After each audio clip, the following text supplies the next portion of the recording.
Good morning, everybody. Thanks for those that have jumped on with us today. Today we have two very special guests. We have Gail Gettens and Beverly Drouin, and they are going to talk to us about some changes that took effect July 1 here in New Hampshire relative to lead paint laws. And we're not necessarily going to talk about the lead-based paint form today as much as we're talking about changes that have happened to rules and everything relative to the lead paint.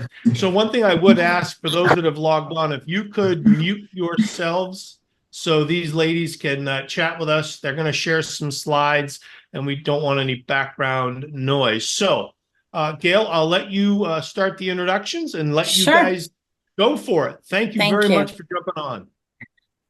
Thanks. I'm Gail Gettens. I work in New Hampshire's Division of Public Health Services in the Healthy Homes and Lead Poisoning Prevention Program.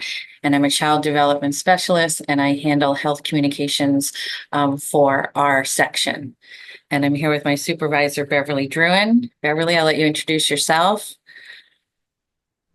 Good morning, everybody. My name is Beverly Drouin, and I'm the section administrator for the Healthy Homes and Environment section, which the Lead Poisoning Prevention Program is situated.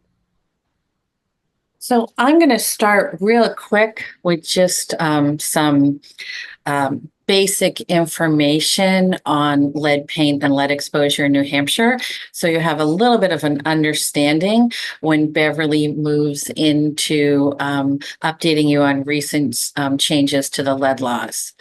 So there's a lot of misinformation and misunderstanding on lots of topics in our world, but certainly in and around childhood lead exposure. The first piece that I just want to level set on is that while there can be, more than one contributing source to a child's elevated blood lead level, meaning they've had a blood test, they're in essence what you think of been poison, they have lead in their blood when there should be none. Children in New Hampshire are almost always poisoned by lead dust generated from old lead paint in their homes. In New Hampshire, it's typically not the water. It is almost always the lead-based paint. Water is getting a lot of the narrative right now, and that's good. We don't want lead in our drinking water. But please understand that in New Hampshire, again, there can be more than one source, but most frequently it is the lead dust from old lead paint. And this is national data, just to give you a backdrop. Nationally, 70% of the children who are poisoned exposed to lead, it's from old lead paint in their housing. Only 15% of children who are exposed to lead nationally is it from drinking water. That surprises a lot of people. And the other 15% is from lead in consumer goods, from plastics to food to pottery to jewelry and a whole lot more. But it's important to understand that 70% of our kids nationally exposed to that are poisoned by lead have lead in their blood. It comes from the old lead paint in their housing.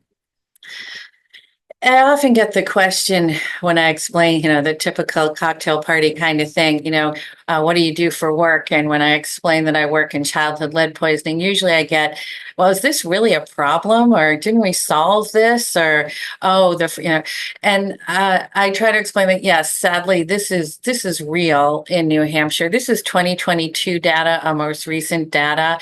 We had 816 children. Digest that a minute while you're sipping your coffee. We're a tiny little state. So 816 children in 1 year in New Hampshire, and that's 3,368 children. Again, digest that. We're a tiny little state, well over 3,000 children in a 4-year period. So yes, this is a big issue in New Hampshire. The other kind of myth I want to bust this morning is that somehow there's the idea that children have to eat paint chips the size of Doritos and kind of binge eat them. And then maybe if they eat a whole bunch of paint chips, maybe they'll be poisoned or have an elevated blood lead level. When in fact, the reality is it's dust. It's like that finger you see on your screen, tiny, tiny little bits of lead paint dust, dust that has lead in it, will poison a child. It is so potent a neurotoxin. It is so strong and dangerous a poison. It's the amount of lead dust you won't even see on the floor, won't see on your child's hands, toys, or pacifiers. Tiny, tiny bits. So I'm going to have Bob send out at the end this video clip from the Cincinnati lead study. In a nutshell, it's a 2-minute video. I highly encourage you to take a look at it. It shows you that what lead does in a child's brain, which in a nutshell, lead kills parts of a child's brain. It prevents synapses from growing, and it damages others. It very effectively, sadly, damages the infrastructure in a child's brain that lasts into adulthood. So what happens when this lead gets into a child's brain? We see lower IQ. We see in the Cincinnati lead study, it's 14-point difference. So what does that mean? That's a difference between children being able to function well and independently as an adult and not functioning well at all as an adult. They have significant behavior problems, really difficult behaviors at school and at home, significant learning disabilities, almost all end up needing special education services, and they have a lot of motor coordination difficulties. All of this lasts into adulthood because this is a permanent brain injury. And at the top, you can see I put the $ because lead, the impact of lead exposure, not just on the child and the family, which is devastating, but they're huge costs to our communities in terms of criminal justice system, special education costs, medical services. If you don't think lead exposure negatively drives your school budget and your special education costs, and you don't really have an appreciation of what lead is doing in our communities. Finally, just real quickly, why I have talented realtors in this meeting, I just wanted to point out a couple of things regarding the lead paint disclosure because we hear from so many families about it. So the first is you're all familiar with the Protect Your Family from Lead at Home in the residential lead-based paint disclosure form. The problem with this form, besides it includes this information, the problem with this form is that it's incredibly confusing because most sellers, if not all sellers, will check off this line right here where it says seller has no known knowledge of lead-based paint in the housing. And actually, that is incredibly confusing because many buyers interpret that as there is no lead paint, when in fact, all that is mean when this box is checked here is that there has been no testing on the house. There's no test results from a lead risk assessor to share. So it could be a 1930s craftsman that's chipping and oozing lead paint dust, and the seller can check off no knowledge of lead-based paint or no knowledge of lead paint hazards. So does this mean there's no lead? No, it doesn't. All it means is that it hasn't been tested. I can't tell you how many times we have families call our program who've had their children with elevated blood lead levels, and they say to us, how did this happen? We signed something that said there was no lead paint.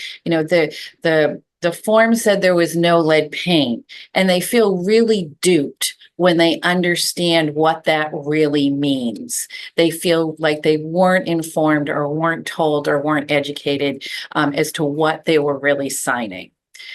They also have 10 days to get a home inspection for lead-based paint. And I realize no one is going for any inspections currently to make their bids as competitive as possible. But they do have 10 days under law to have a lead paint test done on their house. And if they don't have it done before, and they are the ones that are buying the house, to educate them on why this is really important if they're going to have young children or maybe pregnant or are going to be doing renovations. They want to know where there is lead paint and lead paint hazards in their house. Because checking off no knowledge of lead does not mean that there's no lead paint present. And this is my final piece before I turn to Beverly, is the other time we hear from families who are pretty upset as well because their children are poisoned, have elevated blood lead levels, and they recently bought a new home or new to them home. And they say, how does this happen? I had a home inspection. No one talked to us about lead paint or lead hazards. How did this happen? And we have to explain that a home inspection does not include testing for lead paint. You need a separate professional. Home inspectors usually do not have that second credential to be a licensed lead professional. And again, families are just distraught that they're over their child's health. They are confused and they are really angry when they learn that they weren't fully educated about lead hazards in their home, and they weren't fully educated as to what a home inspection includes or doesn't include. So I wanted to share those 2 points this morning. So now I'll turn this over to Beverly Drouin, who will update you on the changes to the lead laws that just went into effect July 1st. Thank you, Gail. So this section of the lead law was signed into law by the governor in 2018 as part of Senate Bill 247. But as Gail said, it went into effect July 1st, last week. It contains 2 sections. If you look at the bottom part, Roman numeral 1 and 2, Roman numeral 1 is about residential housing. Roman numeral 2 is about newly licensed childcare facilities. And we're going to go through both of these. The flyer that's kind of underneath it is a flyer that I'll ask Ben to send out to everybody also with the link to the video. Next slide. So what does the new law mean for residential properties? It means that any pre-78 property that's being converted into a residential housing unit needs to have a lead-safe certificate prior to occupancy. It also means a pre-78 property that's being converted into a newly licensed childcare facility also needs a lead-safe certificate. So what kind of properties does this apply to? I think of it there's 3 bullets here, but I really think of it as 4 big buckets. The first bucket I think of as the large mill buildings in the New Englanders that are large mill buildings or warehouses. You can't miss them when they're being converted in your communities and being changed into residential housing. The second bucket I think of as Victorians or large New England homes, the big homes that are no longer single family homes that are being converted into residential rental unit. The third bucket I think of people like me. I have a 1830 home that's held together with lead. My husband wants to move to Florida, but I'm not quite ready to sell it. I'm going to rent it out or turn it into an Airbnb. And that would need a lead safe certificate. And then the last one are the pre-78 childcare facilities. Anybody who's applying for a new license through Health and Human Services. Next slide, Gail. So what does it not apply to? Well, it doesn't apply to any residential rental property that's already in existence. So if you're selling a property and a New Englander and it was a 5-unit rental prior to the new law, it doesn't need a lead safe certificate. Any pre-78 owner occupied home or pre-78 childcare facilities that already have a license. So it's all about change of use. Anybody who's changing the use into residential rental. Next slide, Gail. So we've been working hard to get the word out. So we've met with the code officials. We've met with contractors. We did a little gig with the New Hampshire Association of Realtors. We're here with you folks this morning. Our job is just to get the word out to everybody. Next slide, please. So the definition of rental in the state of New Hampshire is fairly broad. We use chapter RSA 153, which is the state fire marshal's definition, and it's incredibly broad. So You know, you can read it here. Oh, I mean, some of these things you might not pertain to you. I can't think of dormitories, that kind of thing pertaining to you, but it's anything where there's an exchange of rental money. Next slide, please. So this might be a little bit more detailed than you care to know about, but what are the steps to get a lead safe certificate for the contractor?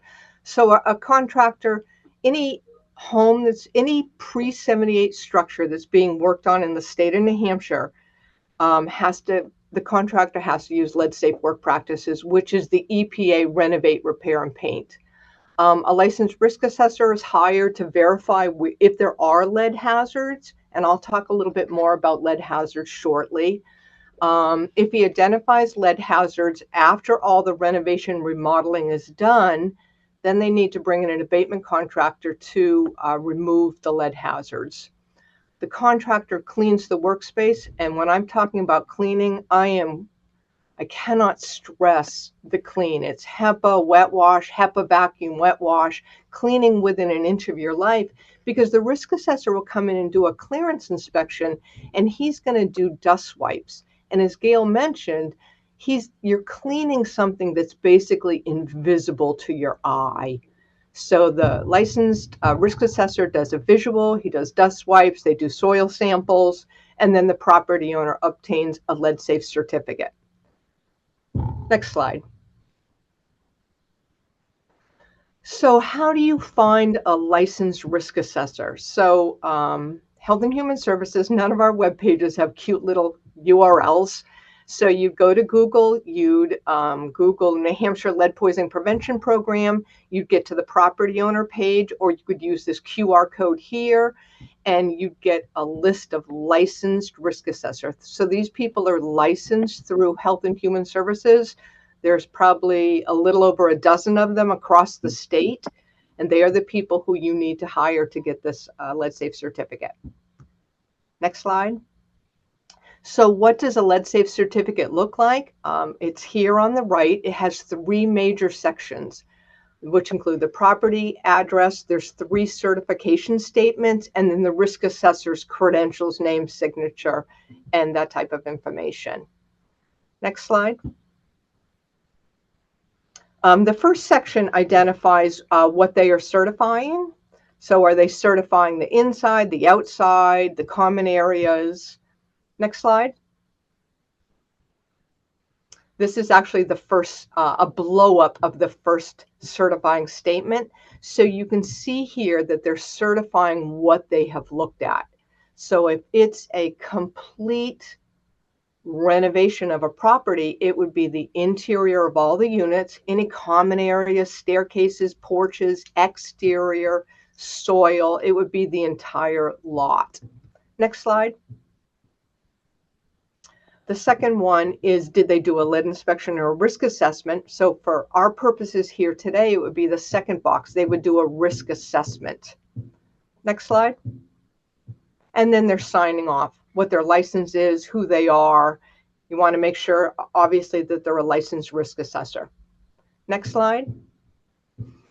So what is the risk assessor looking for during assessment? So I'm going to talk a little bit about lead hazards. So I mentioned before that I have this really old home, 1830, 1840. It is held together with lead paint, absolutely. But just because it has all this lead paint does not mean that they're hazards, right? So I've been in that house 30 years, and I painted over most of the hazards with latex paint. So we're going to talk about what makes a lead hazard. So there's 5 basic categories: deteriorated paint, paint that's located on friction surfaces, anything that's on an impact surface or chewable surface or bare soil. And we'll take them one by one now. Next slide, Gail. So the first one's chipping, flaking, peeling, cracked, chalking, or damaged lead paint. So chalking, maybe you're not familiar with that term. When you rub your hand across paint and then you look at it and it's got that white dust on it, that's chalking. And there's a couple photos here that we'll go through. So the first photo here, this is a no-brainer. This is chipping paint. So besides this is so egregious, This is a Section 8 home, a home that's funded with Section 8, and it's passed a lead inspection. Somebody passed this, and you can take a snow shovel and pick up these chips. So not only are they easily accessible to a child, but you're walking through this and tracking it into your home. Next slide. This is like my house, right? You can't really get latex paint to stick on top of lead paint. You really need to get that lead paint off. And over the decades, every time somebody scraped and painted that house, they've removed a little bit of lead paint. It's fallen into the garden and the drip edge, but it's really impossible to get latex to stick on top of lead. Next slide. This is anybody's banister on their porches. This is obviously chipped, but what's tough about this is lead paint is sweet to children, sweet to the taste. And who wouldn't want to pick at that? I mean, any child would want to pick at that. Next slide. So now we're going to talk about friction surfaces. So there's several types of friction surfaces, Gail. I think the first photo here is doors. So even though this door is painted with latex paint, it opens and shuts, and it's wood rubbing on wood, which is a friction surface. So doors are a friction surface. Next slide. Floors. I have painted wooden floors in my house. So the latex paint is rubbed off and the lead paint's underneath it, and you're really tracking that lead dust around. Next slide. Windows are friction surfaces. You know how hard it is to open a window because it's just wood rubbing on wood, or lead paint rubbing on lead paint, and it makes that invisible lead dust. Next slide. So impact surfaces. I've got these in my home. So the first one, Gail, next slide. The first one is kick plates. So they don't call it a kick plate for nothing, right? Your toes, you're kicking it, and it's an impact. Or in my house, I have the men in my house all have big feet. I've got a kid with size 13. Every time he goes up the stair tread, the riser, he's kicking it and chipping that paint. Next slide.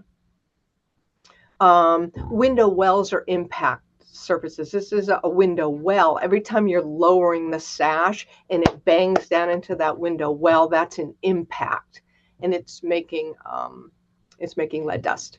Chewable surfaces are fairly obvious. Then next slide.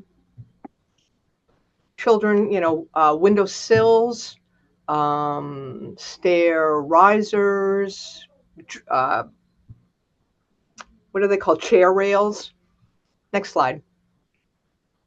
And our last one is bare soil. And there's two slides here. The first one is the obvious. It's the designated playground. Well, think of how many times this house has been scraped and painted over the last 50 or 100 years. That soil is probably loaded with lead.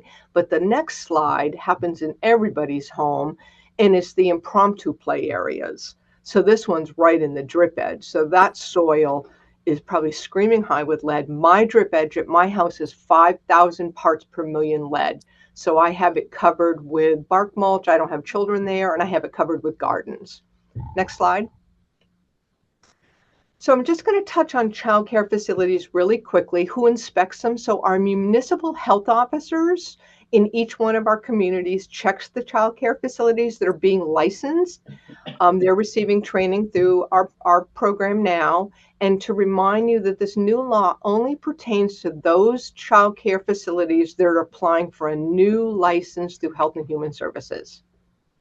Next slide. Next slide. We can skip this one. It's really for contractors. So who's enforcing this new section of the law?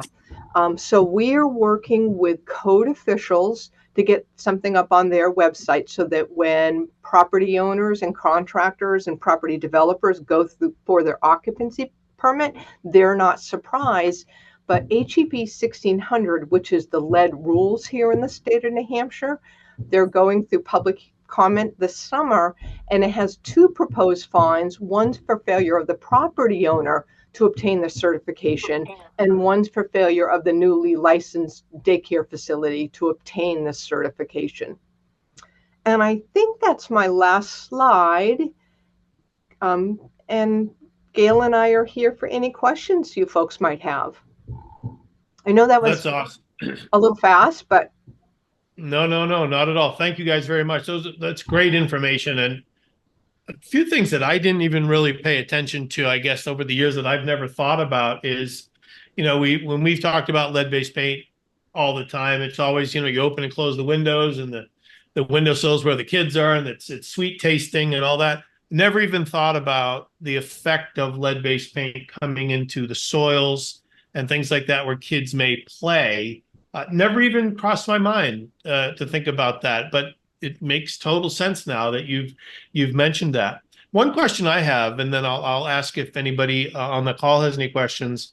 So if someone's going to get a lead safe certificate, is that something that is filed then at that municipality where that property is, or is it just held to the property owner? so it depends on what community you're in. So if you're in the city of Manchester and you've got a building permit out with the city of Manchester and they do their inspections, they'll do their electrical, their plumbing, there might be an elevator, they're going to do their lead. Those certificates would be filed with them. But in a lot of communities, like I live in Boston, a little tiny community, one stoplight town, they don't have that infrastructure. So it's really for the property owner to hold. And that lead safe certificate is only good for that snapshot in time. So the minute that a tenant moves in, moves their couch up the staircase, bangs the walls, and there's new chips, there's new hazards. So the property owner really has a long-term responsibility to maintain the certificate, but the property owner is the person who would hold it. Interesting.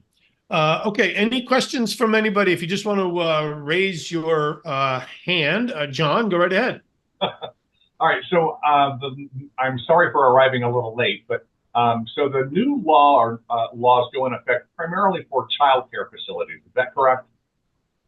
Well, it has two sections. One, Roman numeral 1 in the new law is for new residential rental units that are pre-78. Okay. So they weren't residential before, but they're being made into residential. Okay. And then obviously childcare facilities. So if you had, let's say, an antique home built in the 1800s or early 1900s, and that was it was a single residential home, but now it's being converted to apartments. Is that something that? So this law applies. We're not talking commercial to residential, we're talking residential to residential, but it's single family to now multifamily. Does that qualify for something that needs this? Correct. Yep. So think of it as a pre-78 property, any property that was not residential that is now being made into residential. Okay. Warehouse, mill building, my 1830 Cape, the big New Englander, the Victorians. Okay, but it was residential before. But it wasn't rental. It's moving to a rental property where, income will exchange hands. Okay, so it's kind of a change of use type of thing. Change of use. Use, exactly. Okay. All right. And then for those that have older homes like myself, I have an 1800 house, and I have 6 apartments on my property. One is the old innkeeper's quarters of the main house, and then I have little cottages and so forth. The cottages were probably built in the 40s or 50s. The house was in the 1800s. That's always been residential. That's always been that way. I bought it that. Your grandfather. Okay. It's right. New. So you say you have a client today, you're looking at a giant old Victorian, that boomers are selling and moving to Arizona, and your client is looking at this house because they want to buy it and convert it into 4 rental units. If they buy it and do that, they will need lead safe certificates for those rental units since this law has gone into effect July 1st. Right. But if you're buying a multifamily, it was already rented, and you're going to continue that. That does not apply. Even though the owners have changed, it doesn't reset that window. Correct. That's all I got. Good Good questions. questions. Good Good questions. questions. Yeah. I'm sure we'll all come up with multiple questions after, because that's usually what happens. If anybody, go right ahead. Yes, go right ahead. Is there an expiration to the certificate? Like, is it only valid for a year or 2 years or 6 months? What's the length on it? The certificate is really a snapshot in time. It says it's good for 1 year on the certificate. So if you get a lead safe certificate this morning and you have tenants move in this afternoon and they carry the couch up the staircase and the stereo cabinet in and they bang and chip the latex paint and there's now chips, you now have lead hazards. So the property owner, what we're working to teach property owners is in-place management. You know you have lead in your home, how to manage it safely so that your lead safe certificate stays good, so that you don't have to get a new licensed risk assessor in there all the time. But the tenants have a responsibility to inform a property owner of hazards, and the property owner has a responsibility to do regular periodic inspections. So Beverly, if someone, as we were just talking about with John, buys this old Victorian, converts it into 4 rental units, gets the lead safe certificate for all 4 rental units, and you're saying it's good for a year, is there compliance issues? Do they have to get a new lead safe certificate annually, or is it kind of a one-time thing when they get their occupancy permit? Understanding what you're saying is it's a snapshot in time, that there may be lead hazards that pop up instantly or 2 years down the road, but they get a certificate, a lead safe certificate, and in essence, they're good to go. You're exactly right, Gail. You get a lead safe certificate from your licensed risk assessor. You are good to go. You've complied with the law. You can get an occupancy permit. Okay, Go ahead, my John. last question. Go ahead. Oh, Joanne still has one more question. Go ahead. This might be to Ben or even John. Who's the diligence to go to? Is it the seller? Like if John, you were to sell your place, is it you, the seller, or is it the buyer that has to get the certificate? As far as I know, it's the seller's responsibility, but that may be wrong. So like almost like a site assessment? I don't know. No, it's whoever, think about it. So if you have an old mill building or whatever building pre-1978, you're selling it. Who's ever buying it and is going to convert it into new rental units. Oh, okay. It's that buyer. So they buy the mill building on, Canal Street in Manchester. They buy it, they convert it, and then they, before they're getting those certificates of occupancy, they will need lead safe certificates for however many rental units they created. So it's really the buyer or who's ever converting the property to new rental units. Okay. Because in Massachusetts, for instance, the Title V is the seller's responsibility, Right. which is kind of why I asked. Yes. So you don't necessarily need the certificate for the sale, correct? Correct. Okay. It's really when you're buying it, you need it when you change the use. Now, if you buy an old mill building on Canal Street in Manchester, you don't need a lead safe certificate if you're just continuing to use it for office space or whatever. But if you're a warehouse, but if you're going to change that use and make, high-end, beautiful Mill West apartments in a mill building in Manchester, since July 1st, you will now need lead safe certificate for each one of those rental units. Thank you. Go ahead, John. John? So I would imagine that the resources to get this certificate is somewhat limited in the state. So as far as, making an appointment to have somebody come out and assess and evaluate a property, if a seller had a multifamily unit pre-existing, so it's not required for them, right? We're not, it's not going to fall under this thing, but they wanted to somehow strengthen their listing. They wanted to make it look better and say, okay, can I get this lead-based certificate as a part of my disclosure to say we're compliant? We've met all the regulations. Is that something the state's going to say, look, this doesn't apply to you, so we're not doing it, even though they're going to pay for it? And by the way, how much does it cost? Well, it's not the state per se. They'd be hiring a privately licensed lead risk assessor. Okay. So, and as the property owner, they would then hold that lead safe certificate. In terms of making an appointment, we don't have, as Beverly said, we have about 15 lead risk assessors in the entire state.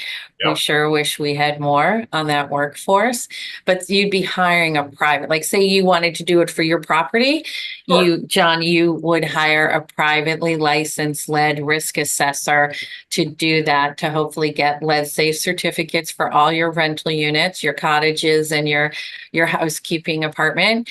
And you would have that as part of your property's portfolio. So And I'm not, go ahead. So I'm curious though, let's say a seller does that and there are notations that, corrections are needed. Now I would imagine, in our world, on our real estate world, once you know a defect, you have to disclose it. Right. Right. So, that would change on that disclosure form that I showed earlier in the presentation, where if you didn't have this risk inspection or the lead inspection, you would have been able to say seller has no knowledge, even if your place is dripping with lead. Once you have the test, you have those results indicating there are lead hazards in your property, you would have to disclose that information. okay. Great. We're just over 9:30 now, and I don't want to keep these two ladies. We could go on for, I'm sure, a couple more hours because this is a very serious topic for all of us in our world. But Gail and Beverly are going to send to me some information and videos that I'm going to be able to send out to everybody. And we will have Gail back on at another time to talk about the disclosure form that we use on a daily basis and kind of break that down a little bit more. So I really can't thank you two enough to just join our company today, not the whole realtor world in New Hampshire as a whole, but just be with us privately. So this is going to go out to all our 130 or 40 agents, and they'll be able to use this information. So Beverly and Gail, thank you all both very much for everything you gave and all the information today. I really appreciate it. Look forward to working with you both down the road. Thank you very much. Have a great day. Thank you for My having us. pleasure. Bye, everybody. Thank you. Thank you. Bye-bye. Thank you. Thanks for joining.